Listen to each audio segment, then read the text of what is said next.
Hi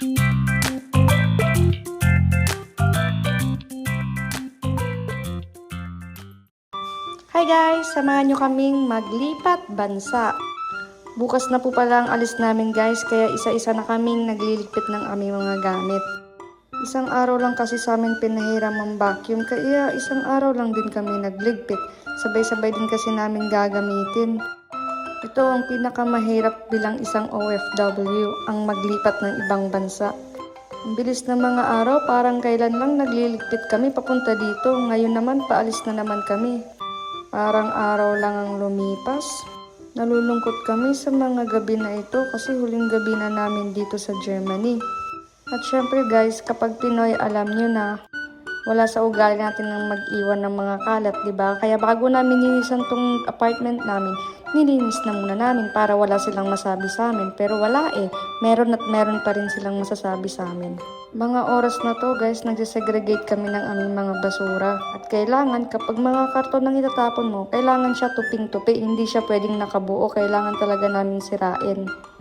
Ewan ko ba saan nanggaling tong basura namin, pero nakasampung bag kami ng basurahan guys.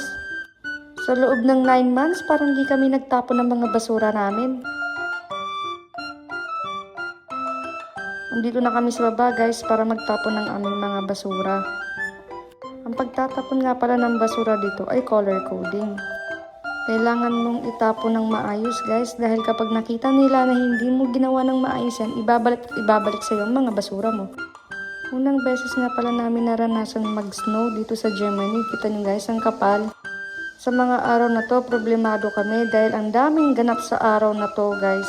Para kaming binagsakan ng lupa at langit. O, kita nyo yan, may gana pa kaming maglaro. Parang wala lang. So, ito na nga, dito na mag-uumpisa ang kalbaryo. Alam nyo bang napakahirap hilain ang mga bagahe, lalo na kapag nag-yelo? Kasi pwedeng mag-stuck yung yelo sa gulong at ang hirap hilain. Pwedeng masira yung bagahe namin dahil sa kapal ng yelo. Kita nyo naman yan, guys. Noong mga oras na yan, naka-extreme warning ang Germany. O diba, 5 tao lang kami pero yung bagahe namin, pang 10 tao. Nasa 28 bagahe nga palang mga dala namin. Alam nyo na kapag Pinoy, sabi nga pala nung coordinator namin, hindi na siya magtataka kung bakit ganyan kadami ang mga bagahe namin. Kasi sanay na daw siya sa mga Pinoy. Hinihintay na namin ang Uber sa mga oras na to. 4 na Uber pala guys yung sinakyan namin dahil hindi kakasya sa 3 Uber lang. Sa dami ba namang naming gamit? At ito pa guys, ito pa yung masama. Delay yung bus namin. Naghintay kami ng 4 hours dito sa waiting shed. Kita nyo naman yan. Ang kapal ng yelo, may mga bumabagsak pa ng pakonti-konti.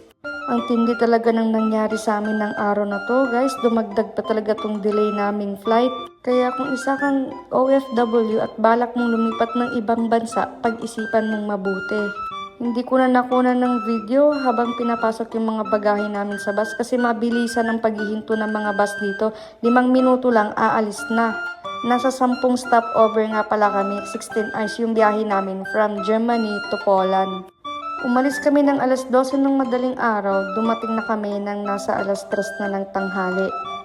Ayan na guys, touchdown! O diba, ilang beses kaming pabalik-balik yan para kunin lang yung mga gamit namin.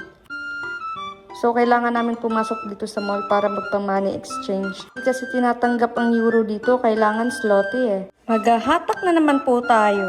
Ayan guys, nasa Poland na talaga kami. Kasalukuyan na kaming nasa loob ng terminal at nagpaplano kami kung anong mga gagawin namin sa mga gamit namin. Ang mga tren kasi dito guys, 5 minuto lang siya humihinto. So, paano namin gagawin? Ipasok lahat ng mga gamit namin sa loob ng 5 minuto. Sa 28 ba naman naming dala? Kabado kami sa mga oras na to dahil pwedeng may maiwan sa amin. At yung pinto ng tren ay napakaiksi lang. Hindi ko na rin na-i-video yung sa loob ng tren pagpasok at paglabas namin dahil nga sa bilisang panggalaw. So guys, andito na po kami sa bahay. Papahinga na lang po kami. Hanggang dito na lang muna. Paalam!